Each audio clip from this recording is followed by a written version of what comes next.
friends. In today's video, we will dive into the GRI economic standards and explore how three major companies, Unilever Indonesia, Indofood, and Colgate Palmolive, apply these principles in their sustainability reporting. We will look at how they generate and distribute economic value, empower communities, and uphold critical and transparent business practices. Let us get started.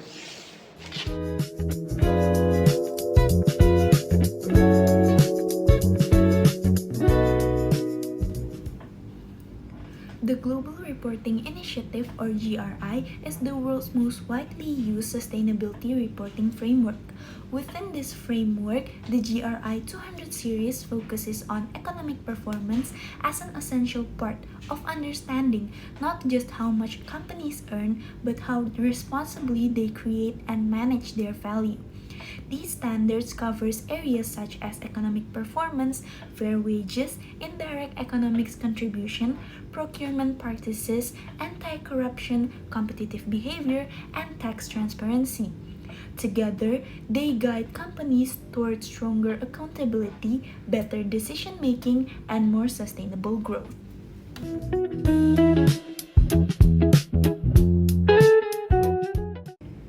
Let's begin with Unilever Indonesia.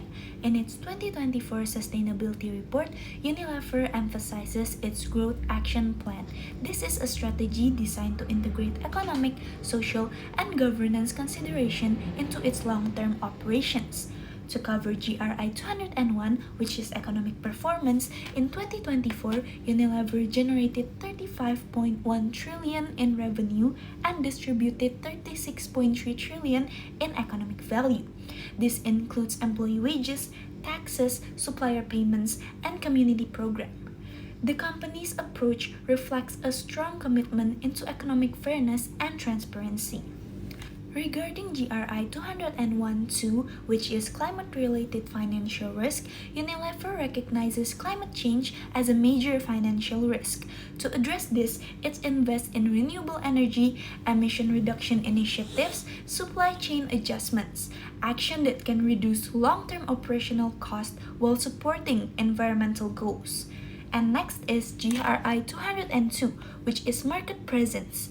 Unilever ensures that its entry-level salaries remain above the regional minimum wage, reinforcing its commitment to fair pay and employee well-being.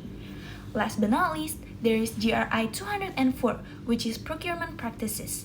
In 2024, 68% of Unilever suppliers were local, and 78% of total procurement while spending.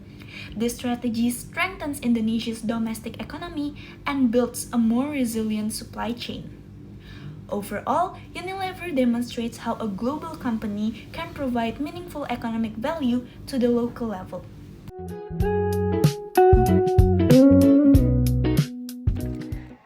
Next, we turn to Indofood, a major player in Indonesia's food industry with a broad economic footprint that reaches farmers, MSMEs, distributors, and consumers. For GRI 231, Infrastructure, Investment, and Supported Services, Indofood contributes to economic infrastructure through 1. Partnerships over 24,000 farmers across palm oil, sugarcane, and corn. 2. Support for more than 54,000 MSMEs, including small food vendors. And Indofood Riset Nugraha programs, which has supported over 1,000 university students in food-related research. This initiative not only improves production capacity, but also uplifts local communities. Next is GRI 232, Indirect Economy Impacts. Indofood operation create thousands of indirect jobs throughout its supply chains, from raw materials farmers to retail sellers. Its community programs enhance food security, education, livelihood opportunities, creating long-term economic benefits for families and local economies. In short, Indofood plays a vital role in Indonesia's economic ecosystem, not only as a producer, but as a partner in national development.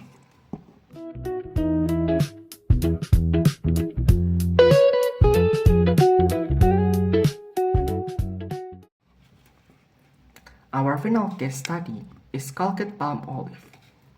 In 2024, the company reported $20.1 billion in global net sales, demonstrating substantial direct economies contribution. For GRI 201, Economic Performance and Climate Risk, Colgate identifies climate-related risks such as supply chain disruption and water scarcity as critical challenges.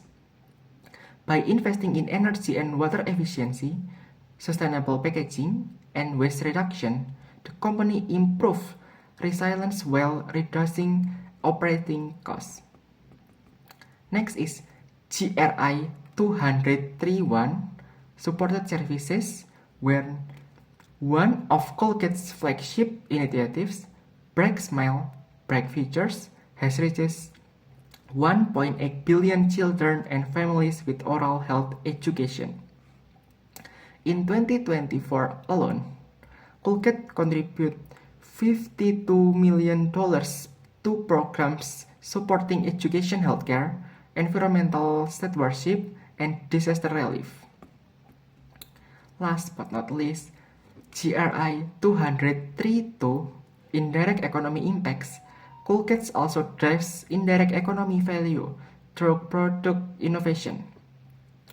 First, the world's first fully recyclable toothpaste tube shared openly with other companies, and concentrate cleaning products like Fabuloso 2X, which use 50% less plastic. This innovation reduces environmental burdens while encouraging circular economy practices.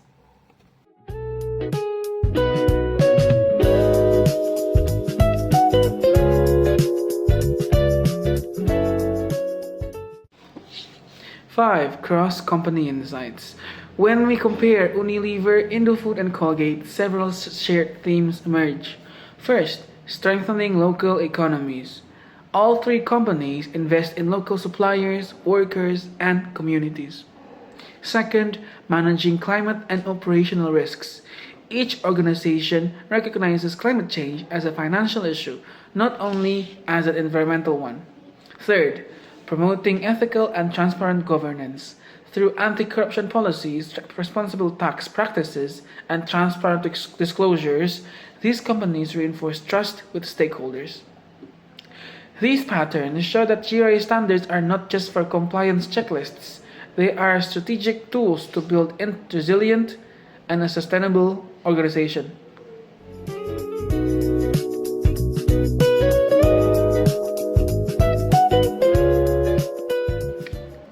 Segment 6, Conclusion and Implications. In conclusion, GRI economic standards help companies communicate how they create value ethically and sustainably, whether through local procurement, community programs, and wage fairness. These standards guide businesses towards long-term positive impact.